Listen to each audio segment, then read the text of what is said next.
The bullet struck sand 300 yards short. Captain Marcus Reeves didn't curse. He didn't move. He just stared through the scope at the brown dust cloud rising in the distance, his jaw tight enough to crack teeth. "Miss," the spotter beside him said quietly. "That's 15. 15 shots, 15 misses." And the target was still standing, a small white panel mounted on a ridge 4,200 yards away, shimmering in the Afghan heat like a mirage that refused to die. The entire forward operating base had gone silent. Soldiers stood in scattered groups along the perimeter, watching, waiting. No one spoke. No one moved. The tension was so thick it felt like breathing through wool. Reeves pulled back from the rifle, his face flushed, sweat dripping down his temples despite the early morning cold that still clung to the mountains. He was one of the best marksmen in the regiment. Everyone knew it. His record spoke for itself. 2 tours, 43 confirmed kills, a silver star for taking out an enemy spotter at 1,800 yards during a firefight in Kandahar. But today he couldn't hit a stationary target the size of a car door. "Wind's shifting," the spotter offered, trying to help. "Could be thermals coming off the valley floor." Reeves didn't answer. He knew it wasn't the wind, it wasn't the thermals, it wasn't the rifle, the ammo, or the angle. It was the distance. 4,200 yards, nearly 2.5 miles. It was a shot that pushed every limit of physics, mathematics, and human capability.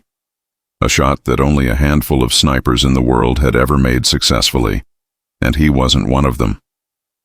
"Captain," the voice came from behind him, calm, steady, with a slight southern drawl that didn't match the sharpness in the tone. Reeves turned. Standing 10 feet away, arms crossed, expression unreadable, was Sergeant Elena Cross. She was 27, lean and compact, with dark hair pulled back tight under her patrol cap. Her uniform was dusty, her boots scuffed, and there was a faint scar along her jawline that she never talked about. She'd been assigned to the unit 3 months ago, transferred in from some classified sniper training program that no one was supposed to ask about. The men didn't know what to make of her. Some respected her, some resented her. Most just avoided her. Reeves had spoken to her exactly twice since she arrived. Once to assign her a bunk, once to tell her to stay out of his way. "What?" Reeves said, his voice sharper than he intended. Cross didn't flinch. She just looked past him, toward the ridge in the distance, then back at him. "You want me to take it?" The question hung in the air like a challenge. For a moment, no one spoke. The soldiers nearby shifted uncomfortably, glancing at each other. A few looked away, pretending they hadn't heard. Reeves stared at her, his jaw tightening. "Excuse me?" "The shot," Cross said evenly. "You want me to take it?" "I don't need help from—" "Then keep missing," she interrupted, her tone flat. "Or let me put it down so we can all move on." The silence that followed was brutal. Reeves felt his pulse hammering in his ears. Every instinct screamed at him to tell her to get lost, to walk away, to prove he could make this shot himself. But 15 misses was 15 misses, and the mission clock was ticking. Behind him, Lieutenant Colonel Vance, the base commander, stepped forward. He was a broad-shouldered man in his 50s, with a face carved from granite and eyes that didn't tolerate bullshit. "Captain," Vance said quietly, "let her shoot." Reeves turned, his expression tight. "Sir, that's an order." The words were calm, final. Reeves looked at Cross, then at the rifle, then back at Vance. His pride burned in his chest like hot metal, but he wasn't stupid. He'd been given an order. He stepped aside. Cross walked forward without a word, her movements smooth and deliberate. She knelt beside the rifle, a Barrett M82A1 chambered in 50 BMG, and adjusted the bipod slightly. She didn't check the scope, didn't adjust the windage, didn't ask for a range card or a weather update. She just settled in behind the rifle like she'd been born there. The spotter hesitated, then moved beside her. "Wind's variable. 3 to 5 knots, shifting northeast, temperatures climbing. You're gonna need to account for—" "I know," Cross said quietly. Her voice wasn't cold. It wasn't arrogant. It was just certain. She pressed her cheek to the stock, her breathing slowing, her body going still. The base fell silent again. Every eye was on her. Reeves stood off to the side, arms crossed, his face unreadable. Part of him wanted her to miss. Part of him knew she wouldn't. Cross's finger rested lightly on the trigger. She didn't move for 30 seconds. 40. A full minute passed. Then, without warning, she fired. The crack of the rifle split the air like thunder. The recoil slammed back into her shoulder, but she didn't flinch. She stayed locked in position, watching through the scope as the bullet disappeared into the distance. Time seemed to stretch. 1 second, 2, 3, 4. Then, the white panel on the ridge exploded into fragments. A perfect hit. Center mass. 4,200 yards. The base erupted. Soldiers shouted, whistled, clapped each other on the back. The spotter stared at the ridge, his mouth open, disbelief written across his face. "Holy shit," someone muttered. "She actually made it." Cross pulled back from the rifle, her expression calm. She stood, brushed the dust off her knees, and looked at Reeves. "Target's down," she said simply. Reeves didn't respond. He just stared at her, his jaw tight, his pride bleeding out somewhere between his chest and the dirt beneath his boots. Vance stepped forward, his face still carved from stone, but there was something different in his eyes now. Respect, curiosity. "Sergeant Cross," he said. "My office, now." Cross nodded once, then turned and walked away without another word. The crowd parted for her. No one spoke, no one moved. And as she disappeared into the command tent, the whispers began. "Who the hell is she? Where'd she come from? Did you see that shot?" Reeves stood alone by the rifle, staring at the distant ridge where the white panel had been. 15 misses, 15 failures, and she'd done it in one. The command tent smelled like stale coffee, dust, and diesel fuel. A single overhead bulb cast harsh light across the folding table where Lieutenant Colonel Vance sat, hands clasped, his expression unreadable. Cross stood at attention across from him, her face calm, her posture rigid. Vance didn't speak for a long moment. He just studied her, his eyes sharp and calculating, like he was trying to solve a puzzle that didn't have all its pieces. Finally, he leaned back in his chair. "Hell of a shot, Sergeant." "Thank you, sir." 4,200 yards, wind shifting, heat distortion, moving thermals. He paused. "And you made it look easy." Cross didn't respond. Vance tilted his head slightly. "You didn't even check the range card. Didn't ask for environmental data. You just fired." "I had what I needed, sir." "From where?" "Observation." Vance's eyes narrowed. "You were watching Captain Reeves miss 15 shots and you calculated all the variables in your head?" "Yes, sir." "That's either genius or arrogance." "It's training, sir." Vance let out a slow breath, then leaned forward, resting his elbows on the table. "I read your file, Cross, or at least what they let me read. Most of it's redacted. Black ink everywhere. The parts I could see? Impressive. Army marksmanship unit, advanced sniper course, some kind of experimental long-range program that doesn't officially exist." He paused. "And then you show up here, in the middle of nowhere, assigned to a forward base that doesn't need a sniper of your caliber." Cross's expression didn't change. "So let me ask you something," Vance continued. "Why are you here?" "I was assigned here, sir." "That's not what I asked." Cross held his gaze, her jaw tight. For a moment, she didn't answer. Then quietly, "I asked for a transfer." Vance raised an eyebrow. "You asked to leave a classified program and come to a combat zone?" "Yes, sir." "Why?" "Because I wanted to be useful."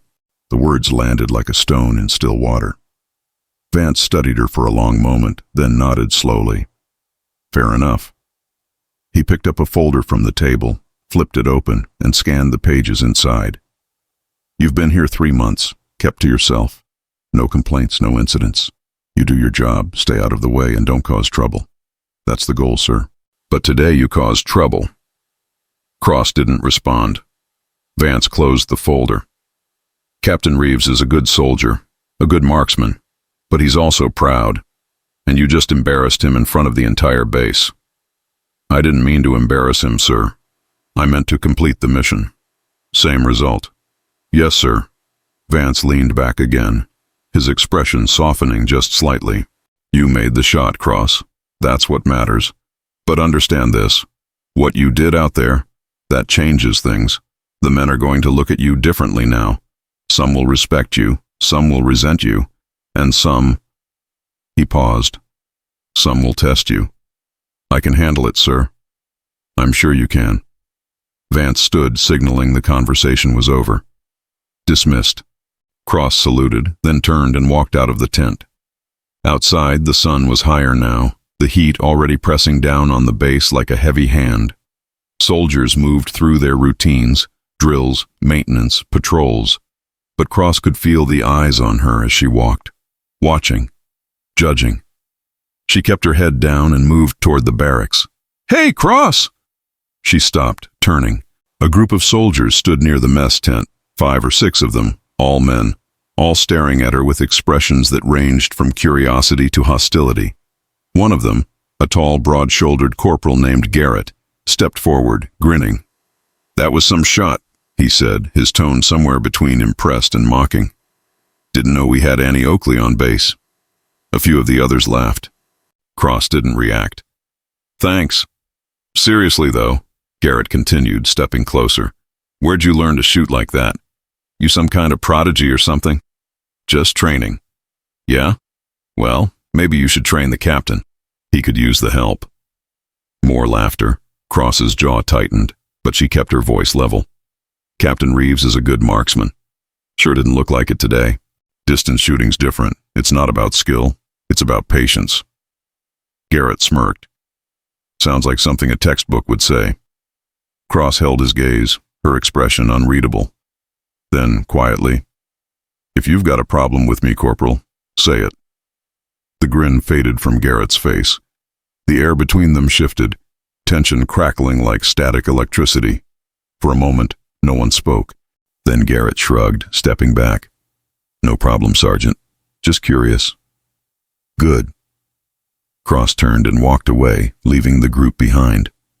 But she could still feel their eyes on her back.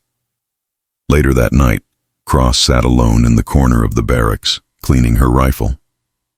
The space was quiet, most of the soldiers either on patrol or asleep.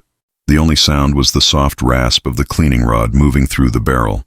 She worked methodically, her hands steady, her mind focused. "Mind if I sit?" She looked up. Captain Reeves stood a few feet away, his expression unreadable. Cross hesitated, then nodded. "Go ahead." Reeves sat down on the bench across from her, leaning forward, elbows on his knees. For a moment, he didn't speak. He just watched her work. "That was a hell of a shot," he said finally. Cross didn't look up. "Thank you, sir." "Where'd you learn to shoot like that?" "Training." "That's what you told Garrett." "Because it's true." Reeves let out a slow breath. "I've been shooting for 15 years, Cross. I've trained with some of the best snipers in the world. And I've never seen anyone calculate a 4,200-yard shot in their head and make it on the first try." Cross set the cleaning rod down, finally meeting his gaze. "I didn't calculate it in my head, sir. I watched you miss 15 times, and I adjusted." Reeves blinked. "You what?" "Every miss gave me data. Windage, elevation, bullet drop, heat distortion. By the 15th shot, I knew exactly what the adjustments needed to be." Reeves stared at her, processing. Then, slowly, he nodded. "So you weren't just showing off?" "No, sir." "You were doing the math?" "Yes, sir." Reeves leaned back, exhaling. "Damn." They sat in silence for a moment. Then Reeves spoke again, his voice quieter. "I'm sorry." Cross looked at him, surprised. "For what I said out there," he continued. "Or didn't say. I should have—" He paused, searching for the words. "I should have trusted you." Cross's expression softened slightly. "You didn't know me, sir. You had no reason to trust me." "Maybe. But I had 15 reasons to let someone else try." He met her eyes. "You saved the mission today, Cross, and I'm grateful." Cross nodded slowly. "Thank you, sir." Reeves stood, adjusting his cap. "For what it's worth, you're one hell of a sniper." "So are you, sir." He smiled faintly. "Not like you." And with that, he walked away. Cross watched him go, then turned back to her rifle. She didn't smile, didn't celebrate. She just kept cleaning. Because tomorrow there would be another mission, another target, another shot, and she'd be ready. The briefing room was packed. 20 soldiers crammed into a space meant for 12, the air thick with body heat and tension. A projector hummed against the back wall, casting a grainy satellite image onto a white screen, a compound nestled in a valley, surrounded by rocky hills and sparse vegetation. Lieutenant Colonel Vance stood at the front, a pointer in hand, his expression grim. "This is the target," he said, tapping the screen. "Intel says it's a high-value meeting point. 3 enemy commanders confirmed, possibly more. They're planning something big. Convoy attack, ambush. We don't know yet, but we need eyes on them, and we need them neutralized." He paused, letting the words sink in. "The problem is distance. The closest overwatch position we can secure is here." He tapped a ridge on the map, far from the compound. 4,000 yards, maybe more depending on where they position themselves inside the compound. A murmur rippled through the room. "That's outside effective range for most of our equipment," someone said. "I know," Vance replied, "which is why this mission is voluntary. I need a sniper team. 2 shooters, 2 spotters. You'll insert before dawn, set up on the ridge, and wait. When the targets appear, you take the shot. Clean, precise, no room for error." He scanned the room, his eyes moving from face to face. "Captain Reeves, you're primary." Reeves nodded, his jaw tight. "And Sergeant Cross," Vance continued, "you're secondary." Every head in the room turned toward her. Cross sat in the back corner, arms crossed, her expression calm. She didn't flinch under the stares, didn't react. She just nodded once. "Any questions?" Vance asked. No one spoke. "Good. You leave at 0300. Dismissed." The room emptied quickly, soldiers filing out into the night. Cross stood and moved toward the door, but a hand caught her arm. She turned. Reeves stood beside her, his expression serious. "You good with this?" he asked quietly. Cross nodded. "Yes, sir. 4,000 yards. Possibly more. Elevated position. Wind coming off the valley. It's not going to be easy." "I know." Reeves studied her for a moment, then released her arm. "All right, get your gear. We move in 2 hours." The helicopter dropped them 3 miles from the ridge. They moved through the darkness and silence. 4 shadows gliding over rocky terrain, their boots barely making a sound. Reeves led the way, his movements precise and practiced. Behind him came Cross, followed by the 2 spotters, Corporal Hayes and Specialist Liu. The night was cold, the stars sharp overhead. The only sound was the wind and the faint crunch of gravel beneath their feet. They reached the ridge just before dawn. The position was perfect, a flat outcropping of rock with a clear line of sight to the compound below. Reeves and Cross set up side by side, their rifles angled toward the valley. Hayes and Liu positioned themselves slightly behind, rangefinders and spotting scopes in hand. "Range to compound?" Reeves asked quietly. Hayes checked his equipment. 4,100 yards. Wind southwest at 6 knots. Temperature 42 degrees Fahrenheit. Climbing. Reeves adjusted his scope. "Copy." Cross didn't move. She just lay still, her eye pressed to her scope, her breathing slow and even. Hours passed. The sun climbed higher, painting the valley in shades of gold and amber. Heat began to rise from the ground, creating shimmering distortions in the air. And then finally, movement.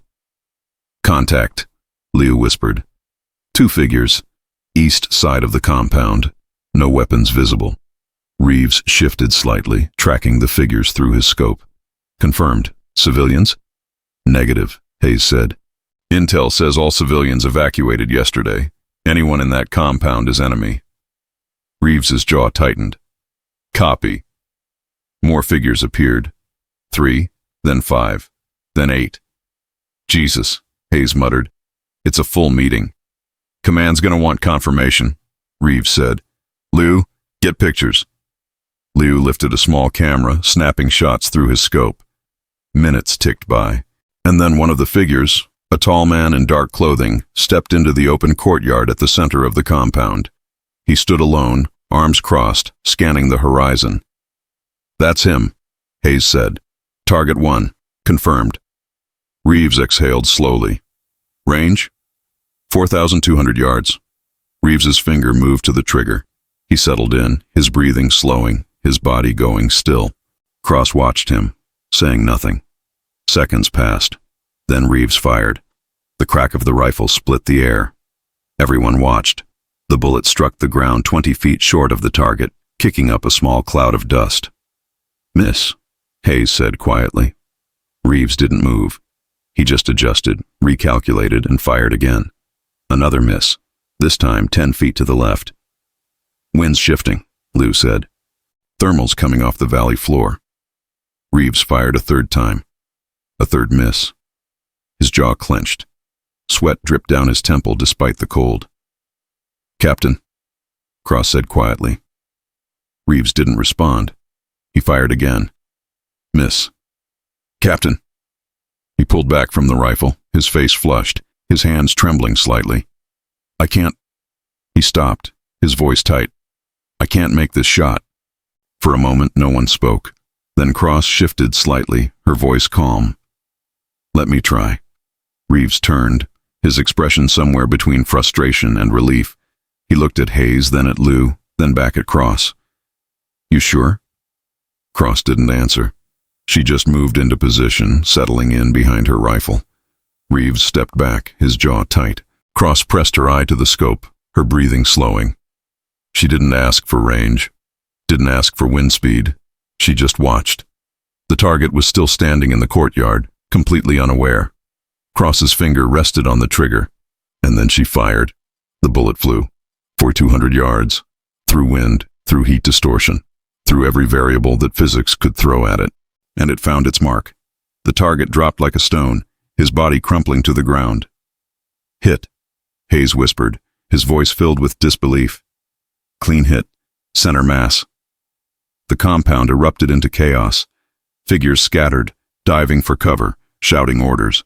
"Secondary targets," Lou said quickly. "Multiple contacts moving." Cross was already tracking. She fired again. Another figure dropped. Then again. And again. 4 shots, 4 hits, 4 targets down. The compound went silent. Hayes stared through his scope, his mouth open. "Holy," she just...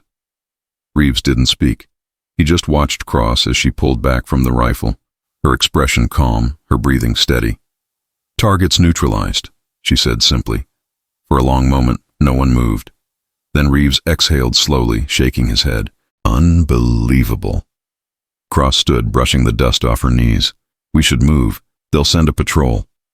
Reeves nodded, still staring at her. "Yeah, let's go."